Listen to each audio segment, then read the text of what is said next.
Hello, I'm Carl Schuckman, along with the mayor, Brian Loughmiller. Hello. And this is McKinney's Mayor's Minute. It's been a while. I think it was around Christmas last time we got together.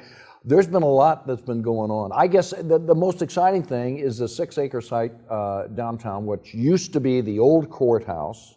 And now what's it going to be?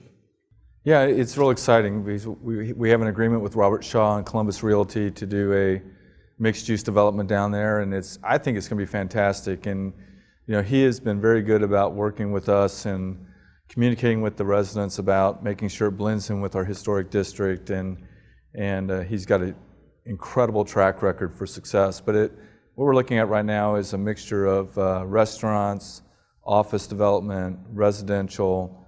There'll be some structured parking primarily for the residential there on the site, but the city will have use of some of that parking as well, both on weekends and at nights.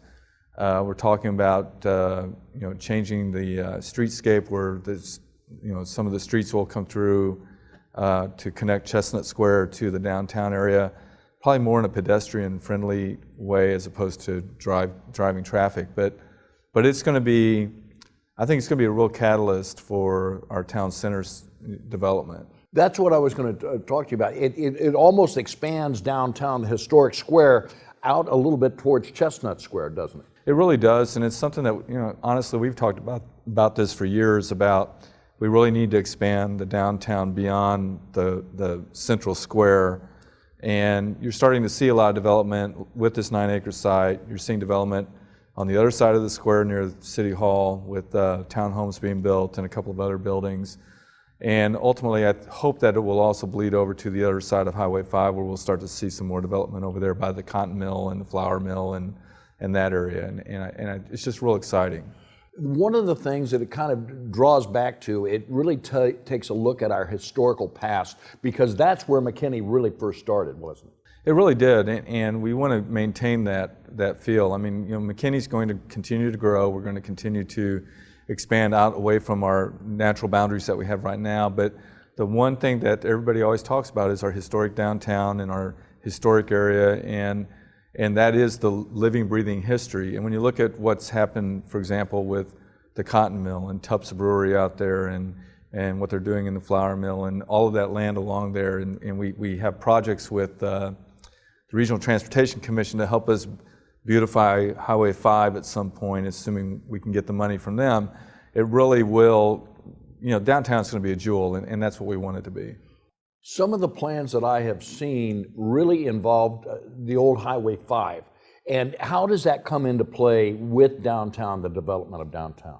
Well, I think what we're trying to accomplish with the Highway 5 project is to create a view corridor that really tells a story about McKinney, and something that people will really want to see. Right now, there's just not a lot to it. I mean, you drive in off of 121, you hit Highway 5, and you come into downtown, and it's like any other 2-lane road that you would go through any other small town in any other state. And we really want that corridor to be a showpiece, because obviously we're really proud of the downtown area.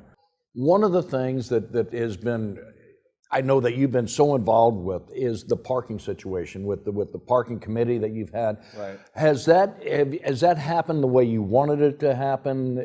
And just kind of give us a little update on it. I really think it's actually exceeded our expectations. We brought a citizens group together, and they've been fully engaged, even to the point of themselves going out and taking walking tours and checking out lighting and checking out signage and really diving into the detail of what makes sense for downtown. And it's funny, when we first started talking about it, I just threw out a date that I want to have something back to the council by May 16th. It was like, well, why May 16th? I don't know, I just threw it out. But it was mainly just to keep people interested and keep the momentum going, and make sure that the community knew that we weren't just going to create a committee and then do nothing. And we brought back our first recommendations by mid-April, a month earlier than what I thought it would take, and it's really expanded now beyond that to where they're going to stay together and keep working on these long-term issues. Because realistically, even though we've got some things decided and some short-term answers, we're still going to need parking downtown. Yeah. We're still going to need parking garages. We're going to have to figure out where to put them. It has to be something that's supported by the community. We learned that from the last bond election. And so I think that we're going in the right direction. The other aspect of, as far as running the city, is the managing situation. Right. How has that process been? One of the keys, at least in my mind, is finding the right person for that. And how has that process worked?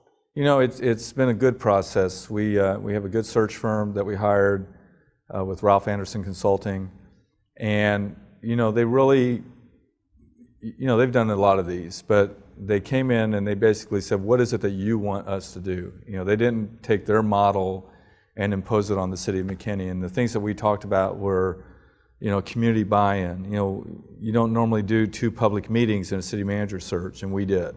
We did one at the beginning of the process, and we've done one at the end of the process to give people an opportunity to meet the people that we're talking to. In terms of developing a profile, we had him not only talk to city council members, but talk to staff members who are going to have to work with the individual, to talk with key stakeholders in the community, members of the chamber.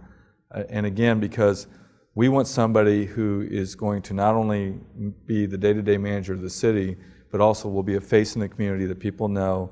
So when he comes in and starts making recommendations, and we want somebody innovative that is willing to take some risks and make some changes in order to help development for the city, they have to be trusted, not just by us, but by the people that live here. And the only way you can build that trust is if you're out there and your face is out there and people know who you are. So it's been a different process from the standpoint of that early on, but then we've ramped up now because we went through an interview process where we had 37 candidates initially.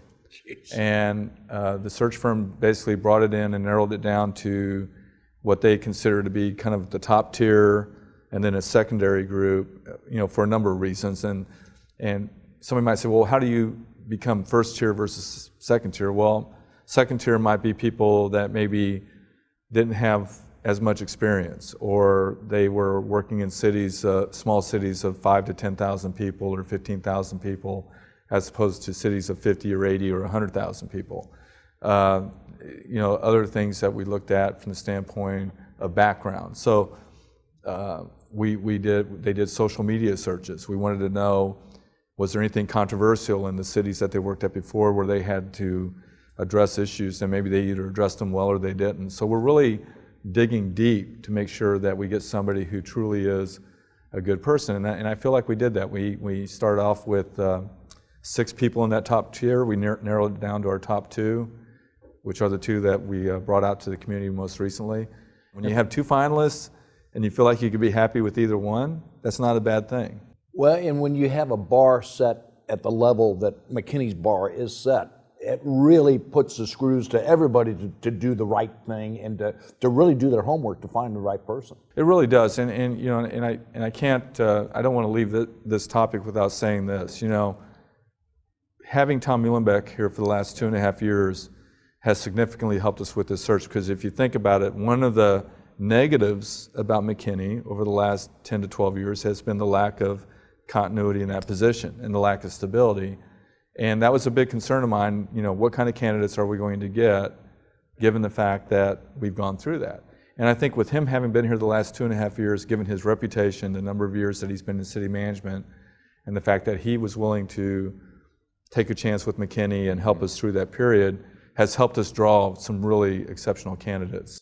And I think too that you see that once you have that stability at that level, the stability comes from all departments for the whole city. That's right, and we're really, our goal is, and always has been, but it is this time for sure, we want to get somebody who can be here through our growth, right? Over the next 10 plus years. We want somebody who will work well with staff, that the staff will want to work for, because I think that's the key, is you want people to want to come to work, not that they have to come to work, and really grow with the city. Somebody that's going to come in and be sitting here, well beyond my term, sure, and be able to look back, say in 20, 30 or whatever, and say, look what we did as a community. and that's what we want. That sounds great. Well, that's about all the time that we have for right now. Yep. So we will see you next time on McKinney's Mayor's Minute. See you later.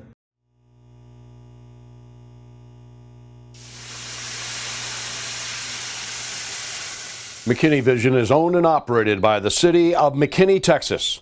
Unique by nature.